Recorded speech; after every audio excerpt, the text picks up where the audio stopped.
মুসলিমদেরকে মারার জন্য ভারতে নতুন নতুন পায়তারা চলতেছে। এখন আমাদের এই ভাইরা তো বদ্ধ একটা জায়গায়।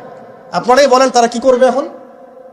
তারা মিশন নিছে, রাষ্ট্রীয়ভাবে মিশন নিছে মুসলিম নিধনের। এখন এই ভাইদের কোনো রাষ্ট্র নাই, কোনো জামা নাই, কোনো আমির নাই, কোনো এদাদ নাই, কোনো জিহাদের কোনো ওখানে অবস্থাই নাই করার মতো তাদের, তাই না? ভিতরে কথা বলছি আমি, কাশ্মীরের কথা বলছি না। তাহলে এই ভাইরা এখন কি করবে? তো এই যে অবস্থা, এই অবস্থা কি মনে করছেন আমাদেরকে প্রভাবিত করবে না? অভ্যন্তরীণভাবে এখানে বাংলাদেশে আমরা বেশিরভাগ মুসলিম হলেও আমাদের আশেপাশে চতুর্দিকে ঘোরাফেরা করতেছে কুফফাররা, চতুর্দিকে ঘোরাফেরা করতেছে। আপনি কাকে বিশ্বাস করবেন? চায়নাকে বিশ্বাস করবেন?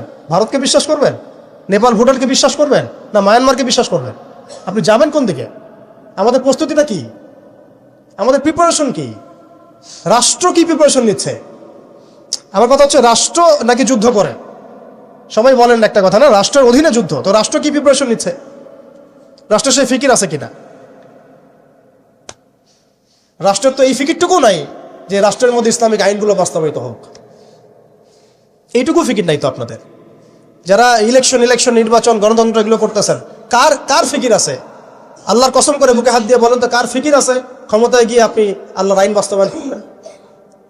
ইসলামপন্থী ভাইদের কথা বাদ দিস, ইসলামপন্থী ভাইদের কথা বাদ দিলাম, আমি সেকুলারদের কথা বলছি, ডেমোক্রেটিকদের কথা বলছি।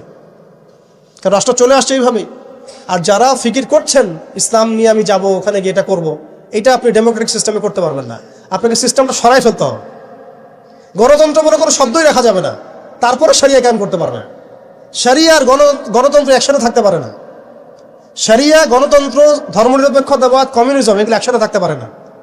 একটা বোতল, এর মধ্যে আছে আপনার বিষ, এখানে আপনি দুধ খেতে পারবেন না।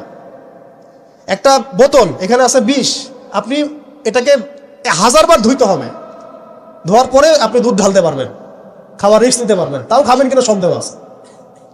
আর এগুলো তো হচ্ছে মারাত্মক শিরকের বিষ। এগুলো পশ্চিমাদের দাসত্ব করাবে আপনাকে।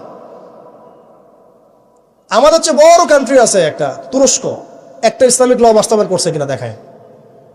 বড় একটা কান্ট্রি আছে মিশর, দেখায় না আমাকে একটা ইসলামিক ল বাস্তবায়ন করতে পারছে কিনা।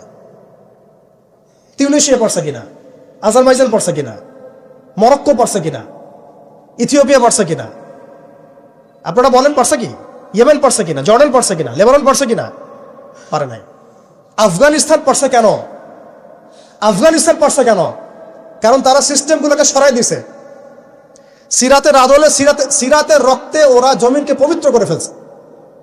সিরাতের আদলে জিহাদের মাধ্যমে রক্ত দিয়ে পশ্চিমাদেরকে বিতাড়িত করে ওরা জমিনকে পবিত্র করে শরিয়া কায়েম করছে। এটাই শরিয়া কায়েম করার রাস্তা, আর কোনো রাস্তা নাই। আপনি যতই তন্ত্রমন্ত্রের ধার ধারেন না কেন, আপনি কখনোই সফল হতে পারবেন না। লিখে নেন, কাজ করতে থাকেন, দেখেন। ফান্তাজিরু ওয়া ইন্না মাআকুম মিনাল মুনতাজিরিন।